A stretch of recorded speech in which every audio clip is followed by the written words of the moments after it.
Welcome to my channel Arivom Anmehanamam.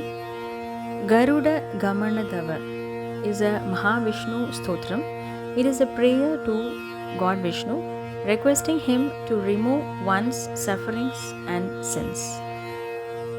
Garuda Gamanadava Charana Kamalamiha Manasila Satu Mama Nityam. Garuda Gamana Tava Charana Kamalamiha Manasila Satu Mama Nityam. Manasila Satu Mama Nityam. Mama Tapamapha Gurudeva. Mama Papamapha Gurudeva. Mama Tapamapha Gurudeva. Mama Papamapha Gurudeva.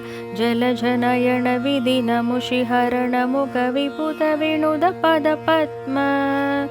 Jalajanayana Vidina Mushiharana Mukha Viputa Vinuda Pada Padma.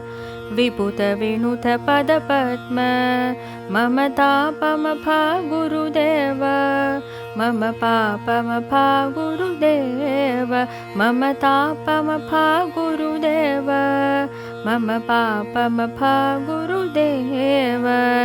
Bhujaga Shayana Bhava Madana Janaka Mama Janana Marana Bhayahari. Bhujaga Shayana Bhava Madana Janaka Mama Janana Marana Bhayahari. Janana Marana Bhayahari. Mama Tapamapha Gurudeva. Mama Papamapha Gurudeva. Mama Tapamapha Gurudeva. Mama Papamapha Gurudeva.